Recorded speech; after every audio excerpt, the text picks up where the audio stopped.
कि श्रमिकों के रोजगार को कुचलना रोक दे। शासन को अधिकार है कि जब मिल्स बंद है, और उन्होंने अपने एनुअल रिपोर्ट में हर पन्ने पर यह कहा है, जहां जहां यार्ड और डेनिंग का उल्लेख है कि ये तो डिसकंटिन्यूड ऑपरेशन है, तो उत्पादन बंद होकर मिल्स चल रही है। ये बात कोर्ट में कहना ये गलत है। सुप्रीम कोर्ट के आदेश से साफ है कि हाईकोर्ट ने भले उनकी बैलेंस शीट जो बैलेंस मेंटली खोकर ही बनाई जाती है उसको मान लिया, और मिल नहीं खोल सकते, घाटे का सौदा है ये मान लिया, लेकिन सुप्रीम कोर्ट ने नहीं माना और कहा कि राज्य सरकार को हाईकोर्ट के आदेश का कोई प्रभाव दबाव न लेते हुए निर्णय लेना चाहिए। तो इतने महीनों से इन्होंने जो मिल्स बंद रखी, सेंचुरी ने ये भी एक अपराध किया है क्योंकि वो अवैध रूप से मिल्स बंद रखी है।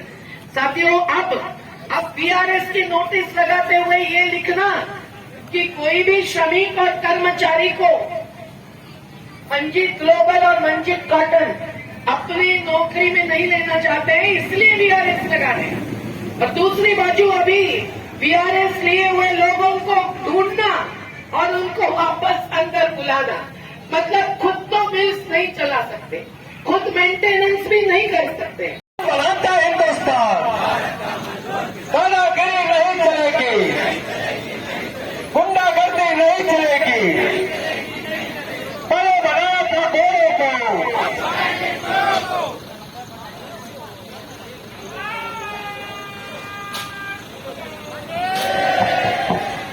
साथियों, आज मंजीत ग्लोबल और मंजीत कॉटन दोनों इस सेंचुरी के कंपनी की संपदा पर, जिसको आपने सजाया धजाया बढ़ाया और उन्होंने कमाया, उस पर कब्जा करने की एक पूरी नाट्यपूर्ण तैयारी कर चुके हैं।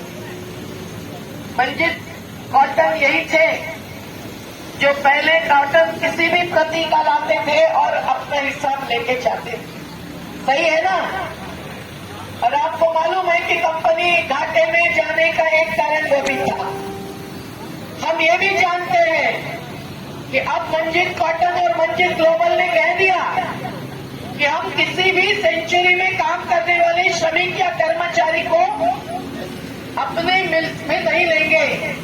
लेकिन आपकी जानकारी के लिए कह रहे हूं, उस दिन जिनका नाम लिया था अजीत सिंह, वो सामान लेकर बाहर जाने के बाद फिर अंदर आ चुके हैं, और आज वो बीआरएस लिए हुए स्टाफ के कई कर्मचारियों को फिर से बुलाकर अभी मीटिंग कर रहे हैं।